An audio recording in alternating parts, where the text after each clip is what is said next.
嗨，大家好，我是探平叔，今天是2025年12月16号。這一期咱們繼續胡聊胡適、胡轾、胡威，還有胡一進老師啊。今天這個胡適走勢可以說一片綠油油啊。我看了很多這個短視頻啊，那些炒股的現在都是哀嚎聲一片呢。財聯社12月16日電呢，市場全天震盪調整，三大指數集體低開低走。這個盤中滬指好像抵抗了一下，隨後又放棄了，象徵意的抵抗了一下。截至收盤滬指跌 1.11%， 深成指跌 1.51%， 創業板跌 2.1%。这個可以說是近期比較大的一個跌幅。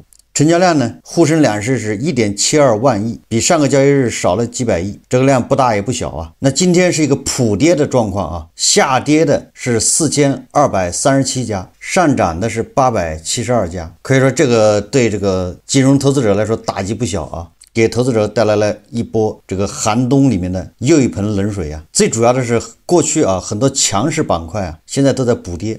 儘管外資機構這個幾個月以來持續唱多胡適吹噓這個胡適要漲，但是似乎這個市場並不領情廣大投資者機構都在悄悄的溜走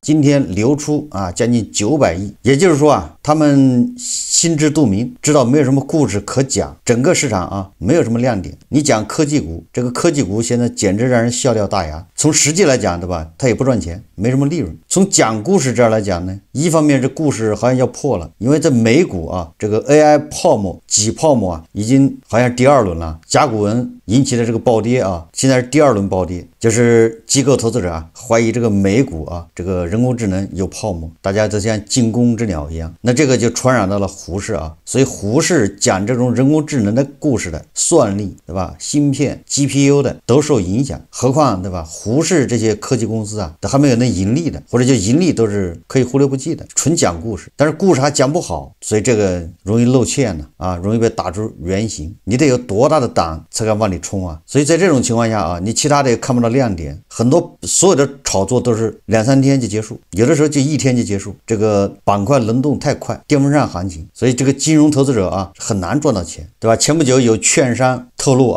今年就是2025年1月1號到現在，指數雖然在走牛市但是81%的散戶是在賠錢的。就是今年網上還有數據說將近2000家股票，有將近2000家現在的股價比2025年1月1號要低，也就是誰要買了這些股票，恐怕今年不僅沒嘗到牛市的滋味，对吧？還挨了牛市的毒打，被瘋牛撞了一下腰。散戶其實賺錢很難的去年924行情，如果你在8月份買進去的，924之前買的，你才能賺到錢，因為那個924行情特別短，幾天，对吧？就完成了。國慶節之後10月8號就開始震盪，很難賺到錢。那今年也一樣，今年1月1號進去的很多人都不賺錢，除非你踩對了那幾隻股票但是這些股票呢，散戶都不喜歡，要麼是銀行股，小散戶只要一追銀行股，他就回調，拿了2月好像沒漲，像雞肋一樣的索然無味，一怒之下把它賣掉，人家馬上就開始拉升，這時候回頭你要再追，人家又不漲了，就逗散戶玩呢。好，那些科技股也不敢炒，那股價的700-800、500-600一隻，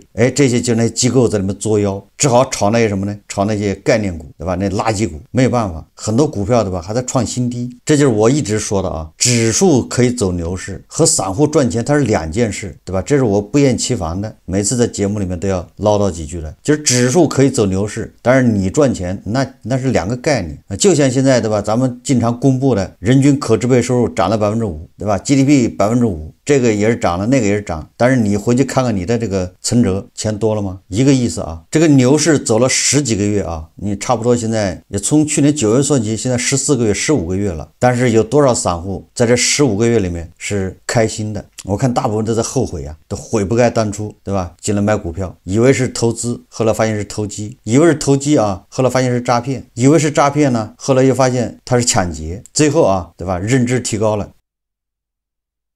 這是一個公益活動，獻愛心，歡樂總是短暫的。有的人賺了錢，但是還沒捂熱，現在估計又退回去了現在還利息，本金已經還過去了，現在還利息了。牛市对吧？還有80%的人虧錢，散戶，你說這個市場有什麼值得玩的？賭性的多大啊？但是有人賺錢啊，有人賺錢，誰呢？就是這個 DeepSeek 的，對吧？創始人，幻方量化基金的創始人老板梁文峰。梁文峰的量化基金啊，今年已經賺了400億，傳聞啊。但是有人能夠算呢，因為他这個私募基金不是要公開的嘛，有人通過這個計算啊，認為他也賺了400億。我看有很多質疑的聲音啊，也有批評的，對吧？說他是大鐮刀割韭菜。現在很多專家又開始把矛頭對準量化基金，那散戶也是的啊，這個自己不賺錢，自己賠錢，對吧？這屎盆子就這個歸因於啊，把這個原因啊、責任呢歸咎於這些量化基金。所以現在各種呼聲啊，也要這個限制量化基金，最好把它趕走。這個量化基金如果一趕走啊，那這個成交量、成交額也大幅縮水。我倒是覺得啊，這個量化基金啊，對它做一定的約束，對吧？應該允许它在这個市場光明正大的交易，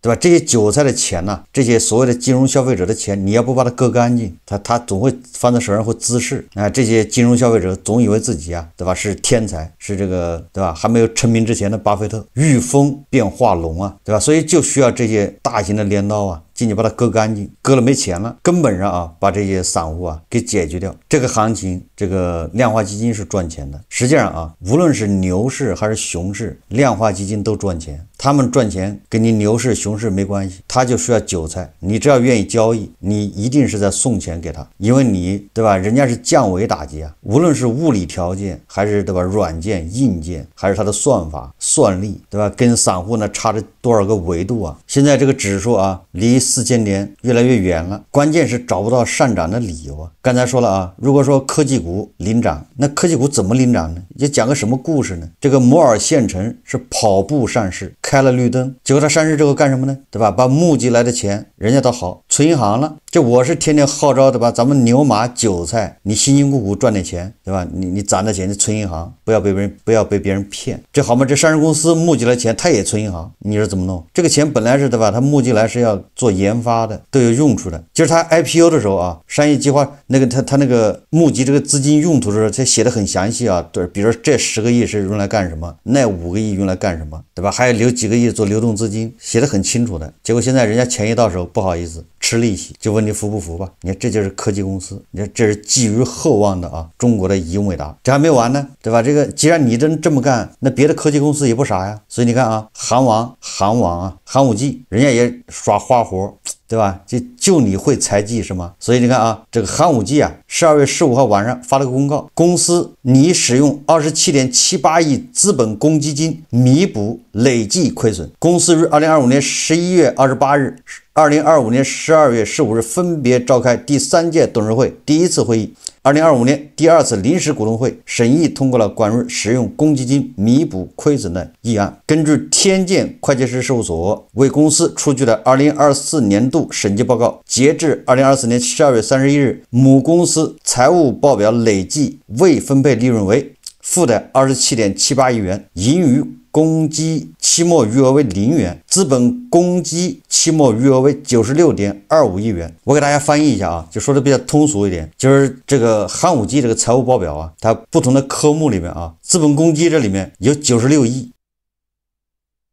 然後這邊這個利潤這邊呢，累計的啊，它是負的27.78億，就是虧這麼多錢。哎，人家根據這個會計規則啊，人家來個乾坤大挪移，對吧？這個項目裡面躺着96億，那一塊是虧損27.8億。好，他拿資本公積這裡面的27.78億，把那個虧損那一欄裡面的27.78億給平掉，反正人家淨資本、淨資產什麼都沒有變啊，只是2個欄目裡面換一下，這叫什麼？對吧？這就是濾鏡，這就是美顏，這就是財務報表美化，這叫內部調劑一下。那個資本公積啊，實際上就是他上市的時候募集的錢，對吧？還有是放在那個欄目裡面，虧是自己虧出去的，2個一調啊，這個移山填海。你說一個科技公司，你說你不研究這個高科技芯片、人工智能，你研究報表啊？一個是中國的英偉達號稱啊，他研究理財，對吧？一個是這個寒武紀航網，對吧？它市值一度超過茅台啊，人家在研究報表。你說這就是中國的科技公司，這就是大家寄予厚望的啊，準備跟美的啊，反過來掐美的脖子的這些公司。我不知道美國的那個科技7巨頭啊，他們的這個理財能力怎麼樣，財務報表這個粉飾能力怎麼樣？恐怕這一塊跟咱們比還稍微略微差一點啊。畢竟我們馬上就要開始搞小額貸款了，這科技公司翻貸款呢，下一步啊，你別管它目的是什麼，它这就是粉飾報表。如果你用你賺的錢，对吧，把你累積的虧損給彌補上，那你天經地義。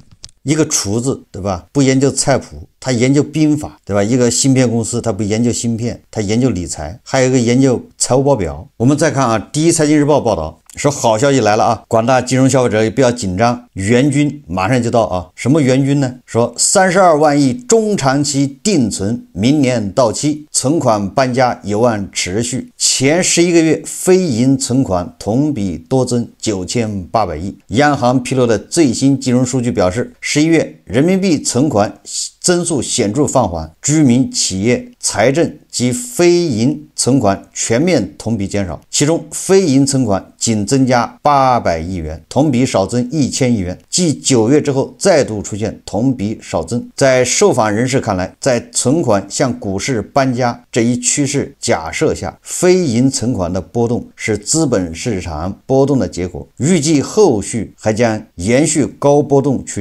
勢啊。另有機構數據顯示，明年居民存款到期規模超過170萬億，較今年又將多出近20萬億，就是那些長期存款呢，明年是個到期的高峰期啊，170萬億。他說2年期以上定存到期規模在32萬億元左右。在不少機構人士看來，明年存款搬家還將繼續演繹，趨勢是不可逆轉的，關鍵是流向哪裡，這是大家密切關注的。一位理財行業人士對第一財經表示，也就是大部隊還在明年呢，等着明年啊，這些人流入股市，等着解套吧。這是第一財經報道啊。說實話啊，這都是做夢啊，這都是夢想。這些存款到期之後啊，90%恐怕還是存款，接着存。個別的人把錢提出來，恐怕要有用花掉了，唯獨流入股市那可能性很低，对吧？今年流入股市的本身就少，今年股市新增資金都是被動資金呢，就是保險公司的、社保基金的，对吧？各種公募基金、私募基金，還有一部分理財產品是混合型的什麼理財產品，存款直接流到股市的非常少，以至於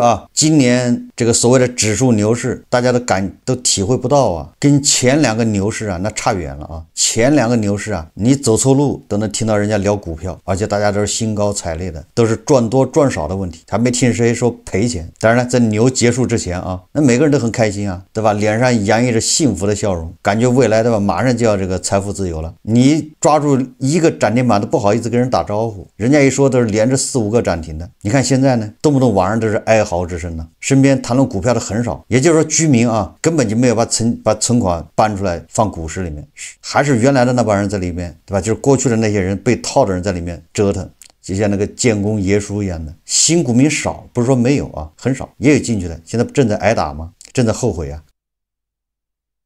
所以說指望着明年啊，說存款到期，然后這些很多存款就要流到股市，那這個純粹是想多了啊。人家上市公司，對吧？科技公司，中國的英偉達都知道把錢往銀行裡存，都害怕被割韭菜啊，对吧？如果你把存款拿出來去炒股，實際上是在給梁文風他們做貢獻，間接的啊，給中國的這個大數據啊，對吧？這個算法、人工智能、大模型在做自己的貢獻，在添磚加瓦。今天這個第一現場啊，又報道了一個加盟騙局啊，投資人呢投了數十萬，加盟多月後收入3.5塊，這個叫什麼嘉士速配，代理商質疑陷入招商宣傳套路。來自上海、北京、江蘇、山東等地多位投資人向幫幫團反映，福建嘉士速配網絡信息有限公司以招募區縣合夥人的名義吸引他們加盟。大家看視頻啊。從5月份開始加盟了6個月，收入是3.5毛4分3。實際上到目前為止，我經營了快半年了，我的後台只賺了幾十塊錢。從5月份開通的第一個小區，然後累計收入是35.8塊。我的98塊錢啊，你做多久了？我做2個月了。畫面中的代理商來自全國各地，大部分人表示都交了幾十萬的加盟費。代理商表示，當時嘉士速配公司以做社區經濟為由，向全國招募區縣代理。反正跟我們說的都是老簡單了，而且回本非常的快。他們給我們介紹說，有小紅書啊、騰訊的合作啊，都是一些比較官方大牌的。他跟我們一個經銷商就說的，他說那個融資有1個億。不僅如此，代理商表示，當時嘉士速配公司人員在聊天中表示，公司在福州還打造了樣板小區，1個月60多萬流水。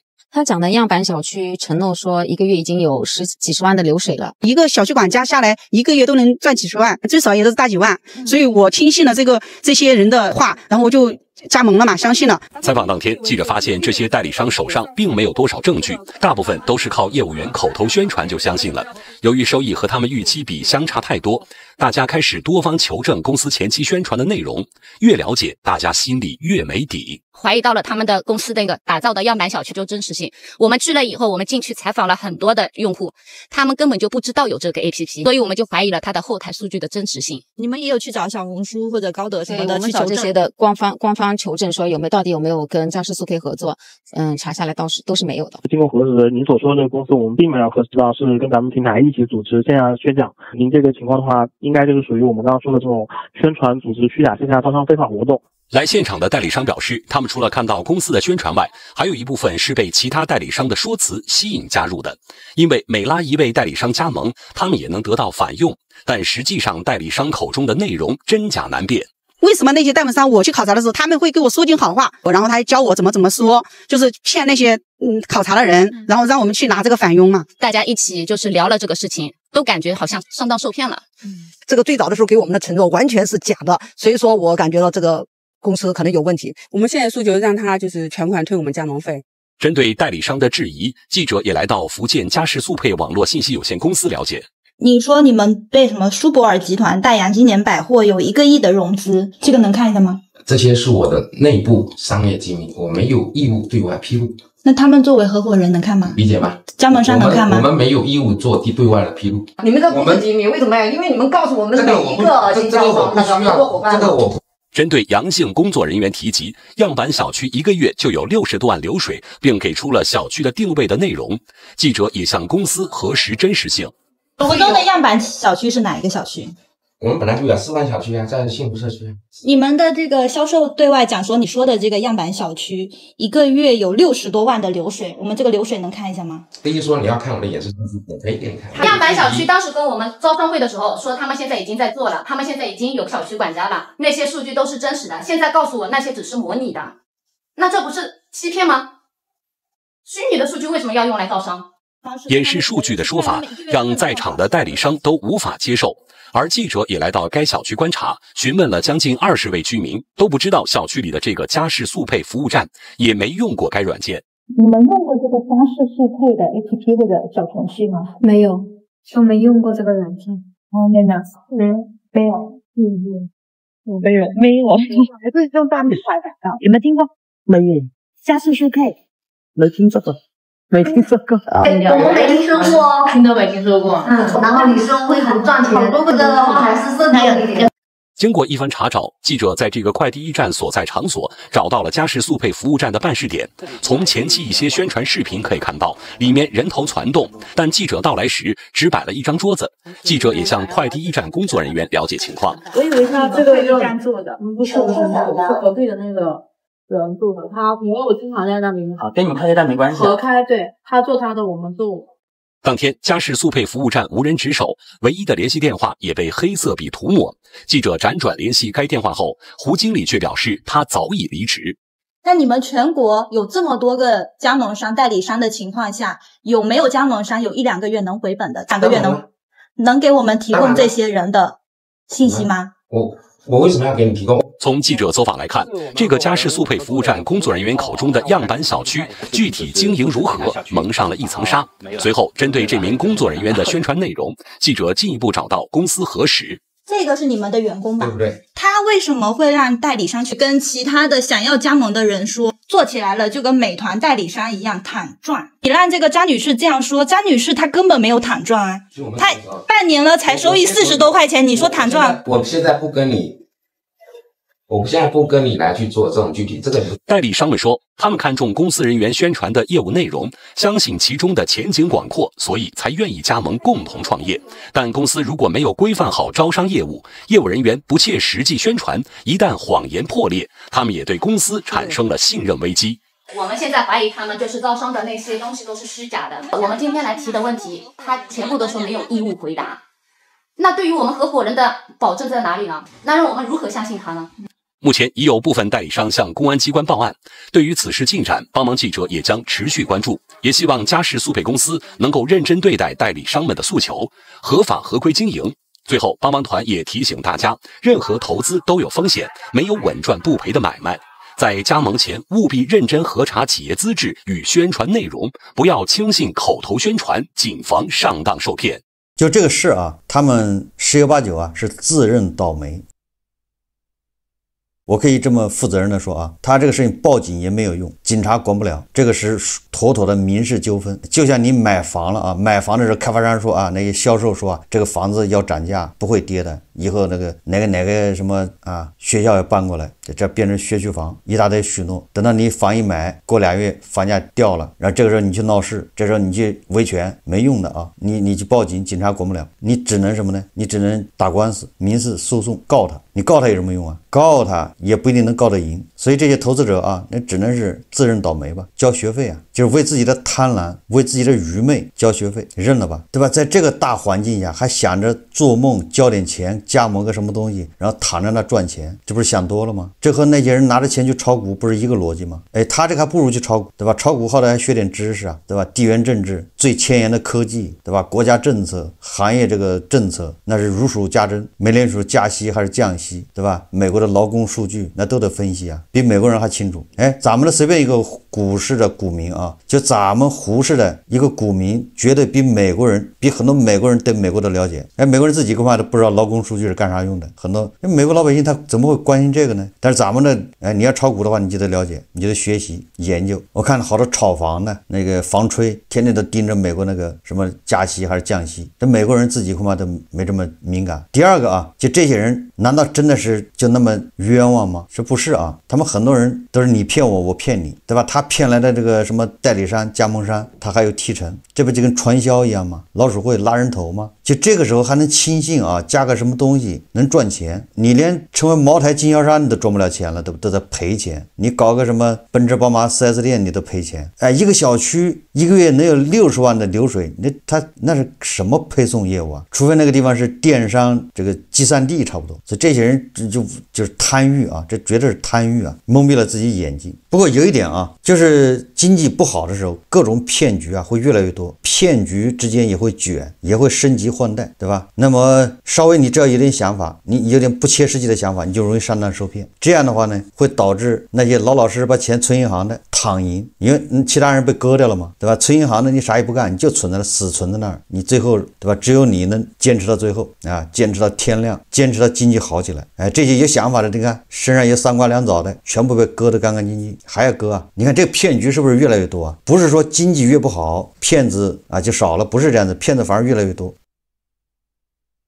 最後我們再看看胡一靜老師啊，這個最近啊，在澳大利亞的這個叫邦迪海灘是吧，發生了一個血腥的槍擊案，這個就是恐怖襲擊啊，典型的啊，因為它是無差別的，就是打這些手無寸鐵的這些遊客老百姓，這讓誰看這都是恐怖襲擊。我看這個胡一靜老師啊發了個評論，前面說了一大堆，後面來一個說西方能夠把一些穆斯林逼到父子至親一起實施殺戮並一起去死的瘋狂狀態，也是很絕了，冤冤相報，雞生蛋，蛋生雞，很難扯清楚了。但是我還是理解不了，那對父子至親是如何泯滅正常人會誓死捍衛的親情的。這胡靜老師前面說了一大堆啊，極端主義，後來又說恐怖主義，這個確實就是胡靜老師他那個很有可能啊，他基因裡面就是以前的教育啊，兒時、幼時或者年輕的時候教育太根深蒂固啊，這東西他改變不了，就跟家长老師是一樣的。